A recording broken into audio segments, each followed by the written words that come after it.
नमस्कार and welcome to study centre for all. So now देखिए है क्या, 5 अगस्त 2019 का वो दिन था जब जम्मू कश्मीर से धारा 370 को रिमूव किया जाता है और जम्मू कश्मीर को एक केंद्र शासित प्रदेश बनाया जाता है। देखिए रिसेंटली हमने देखा कि किस तरीके से 2019 के बाद जब से ये धारा हटी है तब से जम्मू कश्मीर में अभी रिसेंटली हमने किस तरीके से देखा कि विधानसभा चुनाव कराए जाते हैं और उसके बाद एक नवगठित सरकार का चयन जम्मू कश्मीर के अंदर होता है जिसके मुख्यमंत्री बनाए जाते हैं उमर अब्दुल्ला।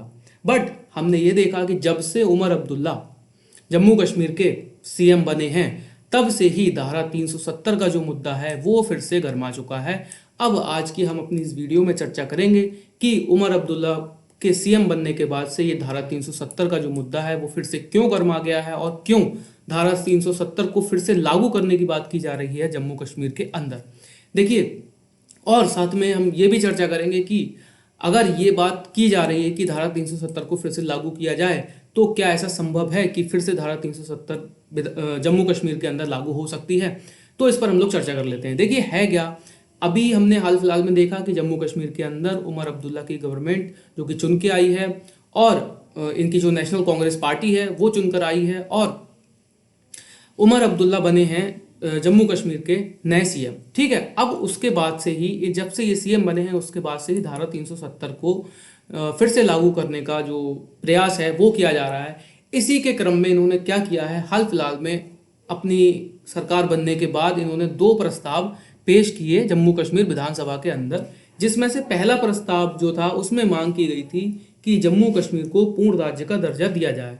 बट उसका तो सभी पार्टी ने समर्थन किया, लेकिन जो दूसरा इनका प्रस्ताव था उसमें यह मांग की गई थी कि जम्मू कश्मीर में 370 जो धारा है उसको पुनः लागू किया जाए, जिसका जो विपक्षी पार्टी थी, यहाँ मैं नाम नहीं लूंगा कि विपक्षी पार्टी कौन थी, आप थोड़ा सर्च कीजिएगा, एनालिसिस कीजिएगा।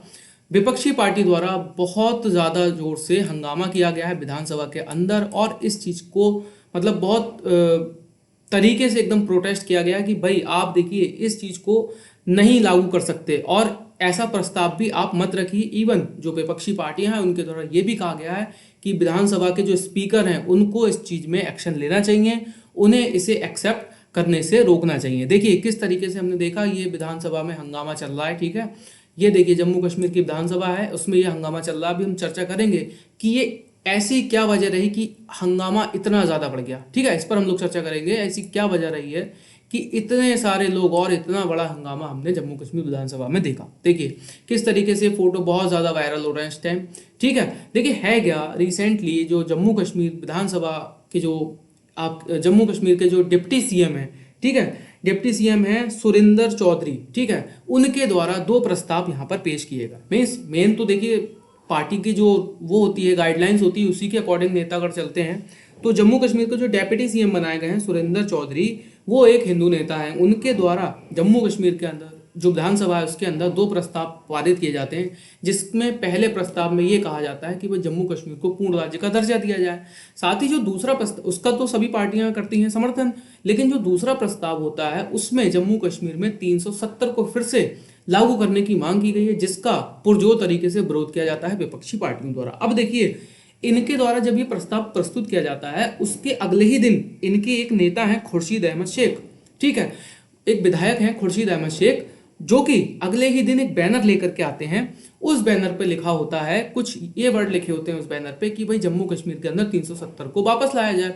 उस बैनर को देखते ही जो विपक्षी नेता हैं उनके द्वारा बहुत कड़ा विरोध दर्ज किया जाता है कुछ इस तरीके से। और हमने देखा, ये देखिए किस तरीके से आप फोटोज देखेंगे, देखिए फोटोज में मतलब किस तरीके से दिखा रहा है, एकदम स्थिति वही है कि छीना झपटी वाली स्थिति बन रही है और इनके द्वारा जो बैनर लाया जाता है उसको छीनने का प्रयास किया जाता है। ठीक है, उस पर लिखा होता है धारा 370 को दोबारा लागू करने, कुछ इस तरीके से वो उस बैनर पर लिखकर लाए होते हैं जिसको छीनने का प्रयास किया जा रहा है। ठीक है, देखिए मेन मुद्दा यहाँ पर यही है कि 370 इसकी अगर हम बात करें तो 5 अगस्त 2019 को 370 को रिमूव किया गया था जम्मू कश्मीर से। ठीक है, और इसे एक केंद्र शासित प्रदेश बनाया गया था। अब बात कर लेते हैं कि क्या 370 को पुनः लागू किया जा सकता है जम्मू कश्मीर के अंदर, और अगर लागू किया जा सकता है तो उसके क्या तरीके हैं, अगर लागू नहीं किया जा सकता है तो उसके क्या तरीके हैं। देखिए है क्या, हम लोग जान लेते हैं कि धारा 370 क्यों नहीं लौट सकती, इस पर हम लोग चर्चा कर लेते हैं। देखिए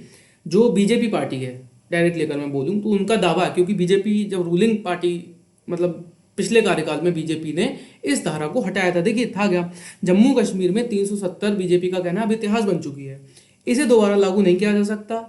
अब ये दावा किस तरीके से सही है उसको हम लोग जान लेते हैं। देखिए जम्मू कश्मीर से 370 हटाने के केंद्र सरकार के फैसले पर सुप्रीम कोर्ट की जो 5 जजों की बेंच थी उसने मुहर लगा दी है। देखिए 11 दिसंबर 2023 को सुप्रीम कोर्ट ने अनुच्छेद 370 और 35A को हटाने को वैध बताया था। कोर्ट ने अपने इस फैसले में कई तथ्यों का उल्लेख भी किया था, जिससे यह पता चलता है कि विधानसभा में प्रस्ताव पास करने के बाद भी केंद्र शासित प्रदेश को दोबारा लागू करने के लिए केंद्र सरकार और राष्ट्रपति की सहमति की जरूरत पड़ेगी। मीन्स अगर आपको 370 इसके अंदर, अब चूंकि देखिए ये राज्य तो रहा नहीं है, अब ये बन गया है केंद्र शासित राज्य, अब यहाँ पर धारा 370 की राष्ट्रपति की धारा 370 को लागू करने के लिए राष्ट्रपति की सहमति की आवश्यकता पड़ेगी। ऐसा अब राजनीतिक कारणों से संभव नहीं है, भले ही केंद्र में किसी की भी सरकार क्यों ना हो। अब देखिए जो पार्टी अब अपनी राजनीतिक शक्तियों का उपयोग कर संसद और राष्ट्रपति के जरिए इसे लागू करने की कोशिश करेगी, उसे बहुत हद तक एक कड़ा विरोध झेलना पड़ेगा, एक बड़े समुदाय का उसको विरोध झेलना पड़ेगा, यहाँ पर ये कहा जा रहा है। ठीक है, आप देखिए इससे पहले क्या था, जब धारा 370 नहीं हटी थी जम्मू कश्मीर से, उससे पहले ये था कि 2 संविधान और 2 निशान, मतलब इसके खात्मे की बात की जा रही थी।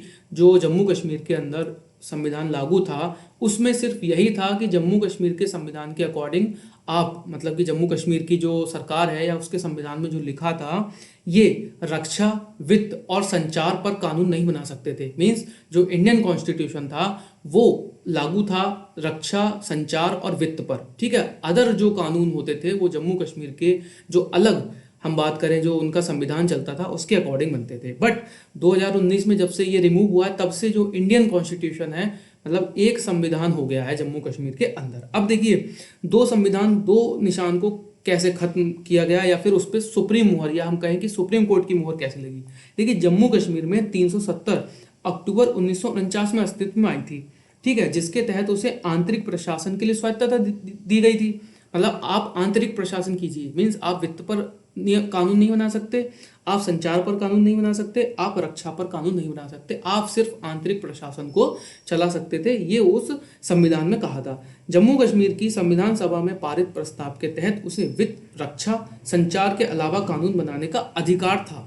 ठीक है, मतलब इन विषयों को छोड़कर आप कानून बना सकते थे। फिर 5 अगस्त 2019 को केंद्र ने अनुच्छेद 370 को खत्म करने के लिए राष्ट्रपति के अधिकार का सहारा लिया, जिस पर हमने देखा कि सुप्रीम कोर्ट ने अपने जो फैसले में यही कहा था कि राष्ट्रपति की जो सहमति है वो उस पर सही है। अब देखिए कोर्ट ने भी अपने फैसले में माना कि राष्ट्रपति के पास अनुच्छेद 370 में संशोधन करने की एक तरफा शक्ति थी, चूंकि राष्ट्रपति ने भारत के पूरा संविधान जम्मू कश्मीर में लागू किया है। ठीक है, इसीलिए जम्मू कश्मीर का संविधान निष्क्रिय हो गया है। मीन्स जम्मू कश्मीर का जो इससे पहले संविधान था वो अब पूरी तरीके से हो चुका है निष्क्रिय, और जो इंडियन कॉन्स्टिट्यूशन है वो पूरी तरीके से अप्लाई हो चुका है जम्मू कश्मीर पे भी। इसलिए जम्मू कश्मीर का संविधान निष्क्रिय हुआ था। सुप्रीम मुहर लगने के बाद जम्मू कश्मीर की संवैधानिकता का मतलब जो संवैधानिकता है वो, संवैधानिकता तो नहीं कहूँगा मैं, यहाँ पर ये कहूँगा जो जम्मू कश्मीर का संविधान था वो अब पूरी तरीके से समाप्त हो चुका है। इसको कोर्ट ने भी कह दिया है। अब देखिए कोर्ट ने जम्मू कश्मीर की संप्रभुता के दावे को खारिज कर दिया था। इसके साथ ही 2 निशान और 2 संविधान का जो हम कह लें स्लोगन था वो अब खत्म हो चुका है।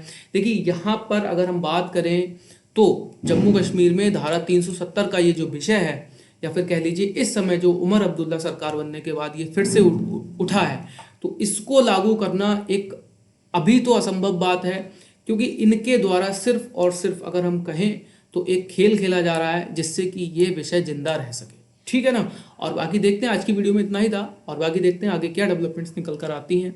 ठीक है, बने रहिए हमारे साथ, हमारे चैनल पर। मिलते हैं नेक्स्ट वीडियो में, अभी के लिए धन्यवाद।